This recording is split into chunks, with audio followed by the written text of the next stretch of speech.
안녕하세요. 어디든학교의 하유정입니다. 우리 친구들이 학기가 넘어갈 때마다 결손이 누적되지 않도록 이런 부분들은 꼭 짚고 넘어갔으면 하는 부분들 제가 정리해서 알려드리도록 할게요. 그래서 먼저 1학년 1학기부터 시작해 보도록 합시다.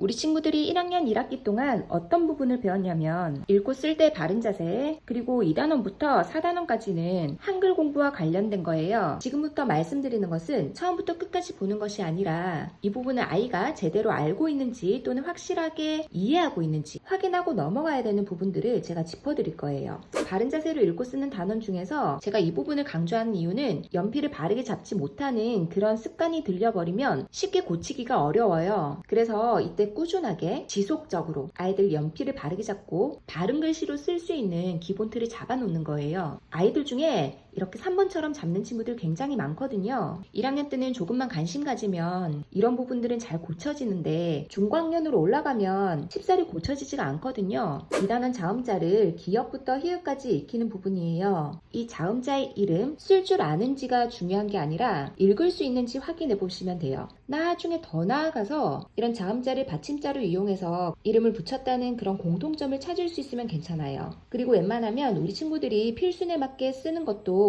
확인해 보시면 좋을 것 같아요. 3단원 모음자 쓰기 일부분이에요. 우리나라 한글을 쓰는 필순이 왼쪽에서 오른쪽부터 그리고 위에서 아래로 내려오는 기본 필순인데 일부 아이들에 따라서 역순으로 쓰는 친구들 종종 있거든요. 아직 1학년이면 충분히 아이들이 쉽게 고칠 수 있는 부분이기 때문에 평소에 아이들이 한글을 쓸 때 필순을 어떻게 쓰는지 유심히 관찰해 보시는 것도 좋을 것 같아요. 그리고 4단원에서는 이중모음이 나오기 시작해요. 한글을 어느 정도 뗐다고 하는 친구들도 이중모음부터는 조금 헷갈려 하거든요. 그래서 이런 표에서도 부모님께서 이 부분을 발음을 해주시면 아이들이 손으로 이렇게 짚어서 찾을 수 있는지, 이게 가능하다면 부르는 글자를 듣고 따라 쓸 수 있는지, 여기서 혹시 완벽하게 알지 못하는 것 같더라도 괜찮아요. 계속해서 많은 텍스트에서 이런 이중모음들은 꾸준히 익힐 거기 때문에 여기서 100%가 아니더라도 2학기까지 꾸준히 학습해서 익힌다라고 생각하시면 돼요. 국어 나에서는 아이들이 가장 기본적인 문장 보호를 배우는데 아이들이 어떤 부분에 써야 되는지 그 쓰임은 대체로 잘 이해를 하거든요. 그런데 쓰는 방법도 이렇게 칸을 질러 놓으면 어느 정도 잘 인지는 하거든요. 그런데 막상 그림 일기를 쓸 때 이 문장 보호 뒤에 얼마만큼 띄었어야 되는지 그 부분 굉장히 헷갈려 하거든요. 사실은 원고지를 쓰는 방법에 해당되는 부분이긴 한데 1학년 친구들이 쓰는 공책의 종류가 대부분 칸 공책이기 때문에 이런 느낌표 뒤에는 한 칸을 띄었습니다. 또는 마침표 뒤에는 그 다음 칸에 바로 이어서 쓴다. 이런 거 굉장히 헷갈려 하거든요. 당연히 어려운 부분 맞고요. 아이들이 칸공책에 일기를 쓸 때 이거 몇 칸 띄었어? 바로 붙였어? 이런 거 당연히 물어볼 수 있는데 친절하게 알려주시면 돼요. 학교에서 분명히 지도는 하지만 익숙해질 만큼 연습량이 충분하지 않을 수는 있거든요. 간략하게 짚고 넘어가시면 좋을 것 같아요.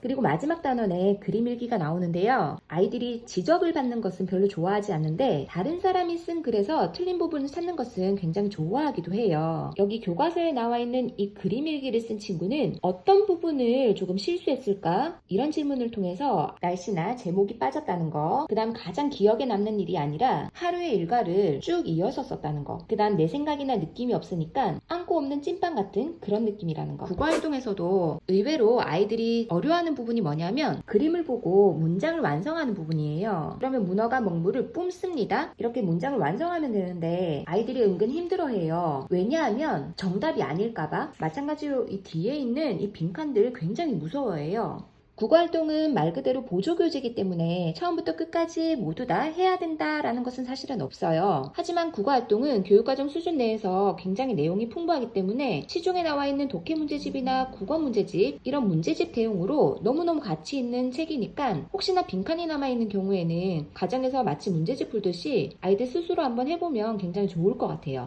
다음은 수학을 살펴볼게요. 먼저 수학 교과서부터 제가 굉장히 띠지를 많이 쳐놨죠. 천천히 살펴보면 먼저 아이들이 두 가지 방법으로 수를 읽을 수 있는지 확인하시면 되고요. 그리고 순서수가 나오는데요. 아이들이 첫째부터 아홉째까지는 잘 읽을 수 있어요. 예를 들어서 일곱째는 이 하나를 지칭을 하는데 7명의 의미는 이만큼의 개수를 나타내고 7제의 경우는 이렇게 지칭을 하는 거잖아요. 이걸 구별할 수 있는지 확인하시면 돼요.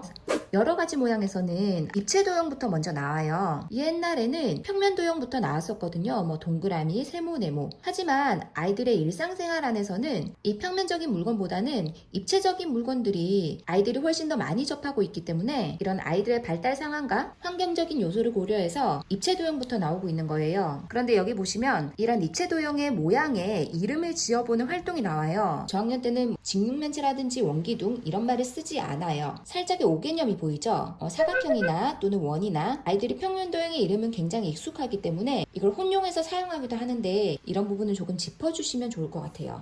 덧셈과 뺄셈 부분 중에서 특히 뺄셈 부분이에요. 아이들이 3단원 덧셈과 뺄셈까지는 보통 손가락 가지고도 연산이 가능한 부분이기 때문에 크게 어려워하는 부분은 없지만 속도 차이는 조금 있어요. 개인마다. 특히 이 뺄셈 부분에서 개념이 잘 정립되어 있는지 확인해야 되는 게 있는데요. 바로 몇 명이 남아있는지 물음과 몇 개 더 많은지의 물음은 살짝의 의미 차이가 있어요. 그래서 이렇게 가는 친구들 같은 경우는 이렇게 제거를 해야 되는 상황이고 또 솜사탕끼리 비교해서 몇 개 더 많은지 확인할 때는 이렇게 짝을 지어서 비교하는 상황이에요. 비교를 했더니 이렇게 짝 없이 남아있는 것은 3개가 남았다. 비교나 제거라는 단어는 모르더라도 뺄셈에는 2가지 의미가 있다는 거 그거 알고 있는지 확인하면 좋을 것 같아요. 비교하기 단어는 아이들이 그렇게 어려워하진 않는데요. 이렇게 끝을 맞춰서 기준점을 세워야 된다는 거 그거 인지하고 있는지 확인하시고요. 아이들이 그런데 용어를 익숙하게 사용하지를 못하는 부분이 있는데요. 바로 이런 넓이를 비교할 때나 길이를 비교할 때 아이들이 크다 또는 작다라는 표현을 굉장히 많이 사용하거든요. 그럴 때 넓이를 비교할 때는 넓다 또는 좁다, 담을 수 있는 양을 비교할 때는 많다 또는 적다라고 표현이 가능하다는 거 한번 짚어주시면 좋을 것 같아요. 아이들이 보통 들으면 잘 아는데 실제로 사용할 때 이렇게 비교하여 말해보세요 라고 이야기를 할 때는 왼쪽 파라솔이 더 작아요 이런 식으로 표현을 하거든요. 길다, 짧다, 넓다, 좁다 이렇게 비교하는 것이 크다, 작다로 표현하는 것보다 훨씬 더 구체적이라는 거 알려주시면 좋을 것 같아요. 실제로 1학기 수학 단원 중에서 가장 중요한 부분이 이 50가지의 수예요. 이 부분을 바탕으로 다음 학기, 다음 학년도에 학습 결손 없이 계열성 있게 잘 나아갈 수 있거든요. 특히 50가지의 수 중에서 10을 가장 먼저 배우는데 10은 사실 학문적으로는 굉장히 중요한 의미거든요. 1부터 9까지의 수를 자릿수를 달리해서 10개씩 묶음 그리고 낱개 이렇게 나타내는 위치적 기수법의 가장 기초적인 부분이 이 부분이기 때문에 숫자가 만약에 이렇게 커져서 24라고 하는 숫자가 2라고 하는 의미가 10의 자리 숫자를 나타내는 20이라는 거 낱개 4라고 하는 것은 1의 자리 학년이 올라가면 10의 자리 1의 자리 이런 자릿수로 나타내는데 우리 1학년들은 실제로 10개씩 이렇게 묶어보면서 묶음이 2개 낱개는 7개 이런 식으로 표현하는 연습이 충분히 되어야 되거든요. 일부 아이들 중에서는 10개씩 묶음이 20개라고 쓰는 친구들 종종 있어요. 묶음이 단위가 되는 것이고 이 단위는 자릿수가 된다는 것을 인지하고 있는지 확인하는 게 중요해요. 그리고 모으기와 가르기는 앞단원에서 숫자 10개를 가지고 이렇게 모았다가 또는 갈랐다가 이런 학습을 할 때는 아이들이 크게 어렵지 않았어요. 왜냐하면 이 손가락으로 다 해결될 수 있는 부분이었거든요. 지금 5단원에서 나오는 모으기와 가르기는 모으기라는 값이 10 이상이 되거나 또는 10보다 큰 수를 가르기를 하기 때문에 아이들이 손가락으로 해결할 수 없는 거예요. 그래서 굉장히 어려워하는 친구들 꽤 있어요. 모으기와 가르기는 덧셈과 뺄셈의 기초 연산에 해당되기도 하고 또는 수 감각을 익히는 부분이기 때문에 혹시 이런 도식화된 그림으로 어려워한다면 무조건 구체물로 실제로 갈라보기도 하고 또는 모아보기도 하고 이런 연습을 충분히 하는 게 좋아요. 또 일부 아이들 중에서 덧셈과 뺄셈을 기계적으로 연습한 친구들 같은 경우에는 덧셈과 뺄셈 앞단계인 가르기와 모으기를 더 어려워하는 친구들도 있어요. 그리고 마지막으로 50가지의 수를 이용해서 문장을 만드는 활동을 해보는데요. 아이들이 대체로 잘하긴 하는데 우리가 습관적으로 수를 바르지 않게 읽는 경우도 있거든요. 아이들도 마찬가지고요. 예를 들어서 우리 반 학생은 26명이야 또는 26명이야 둘 다 가능하죠. 그런데 만약에 순서수를 표현하는 26이라면 26번째로 읽는 게 아니라 26번째라고 읽는다는 거 그리고 26, 48 이렇게 수를 읽는 방법을 구체적으로는 기수법 그리고 명수법이라고 있는데 이 혼용해서 사용하는 것이 아니라는 거 그거 짚어주시면 좋을 것 같아요. 여기까지는 수학책이었고요. 수학 익힘 책은 제가 딱 2가지 이렇게 체크를 해놨어요. 아이들이 은근 많이 틀리는 문제. 여기 뺄셈과 관련된 부분인데요. 혹시나 아이들이 다 맞았다 하더라도 여기 4번과 5번 같은 경우는 답을 사실 하나만 적을 수 있는 것이 아니라 여러 가지 가능성이 있거든요. 적은 답 말고도 몇 가지의 식을 조금 더 생각해보는 것도 좋을 것 같아요. 그 다음 비교하기 부분에서 아이들이 마지막 이 문제를 굉장히 헷갈려해요. 이 2명의 친구 중에서 누가 더 물을 빨리 받을 수 있는지에 대한 질문인데 아이들이 단순히 어떤 물통이 더 많이 담을 수 있는지에 대한 질문을 훨씬 더 그동안 많이 받았기 때문에 더 빨리 받을 수 있다는 의미를 조금 어려워해요. 빨리 받으려면 당연히 물통이 작아야 되잖아요. 그런데 많은 친구들이 더 많은 양을 담을 수 있는 물통에 이렇게 체크를 많이 한다는 거. 그래서 문제를 조금 더 천천히 읽거나 또는 천천히 읽어주시거나 해서 문제의 의미를 조금 더 파악한 뒤에 답을 찾을 수 있는지 그 부분 한 번 더 짚어주시면 더 좋을 것 같아요. 그 다음은 봄과 여름인데요. 통합교과죠. 어려운 부분 하나도 없지만 이런 부분은 배웠고 이런 부분은 알고 있는지 확인하면 좋겠다는 부분 제가 딱 5가지만 집어놨어요. 아이들이 통합교과에서 드디어 분류라고 하는 개념을 배우기 시작하거든요. 비슷한 것끼리 모아봅시다. 기준을 설정해서 여러 가지 사물들을 기준에 따라서 분류할 수 있는 능력. 그래서 일상생활에서도 모양이나 색깔이나 또는 사는 곳, 움직임, 객관적으로 분류할 수 있는 기준들은 어떤 것이 있는지 한번 종종 이야기를 나눠보는 것도 좋을 것 같아요. 그리고 이런 자연놀이는 어쩌면 학교에서 자유롭게 많이 못 해봤을 수도 있거든요. 그래서 방학이나 또는 방학이 아니더라도 자연물을 가지고 충분히 놀이를 할 수 있는 그런 기회가 있으면 좋을 것 같아요.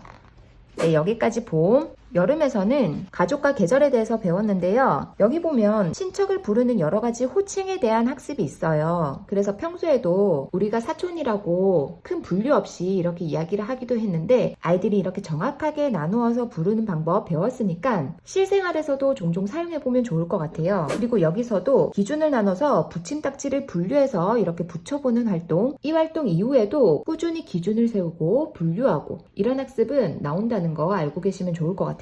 네, 통합은 별거 없죠. 여기까지 이렇게 가볍게 살펴보시면 좋을 것 같고요. 1학년 친구들이 1학기 동안 가장 중점적으로 기초가 마련되어야 되는 부분이 한글 공부라는 거. 그 다음은 50가지의 수를 바르기와 모으기가 어렵지 않게 되는 거. 이 부분을 가장 중점적으로 보시면 좋을 것 같아요. 제가 2학기가 시작되기 전에 다음 학기에는 어떤 내용을 공부하는지 그리고 특히 중요한 부분 제가 알려드리도록 할게요. 그럼 다음 시간에 뵐게요. 안녕.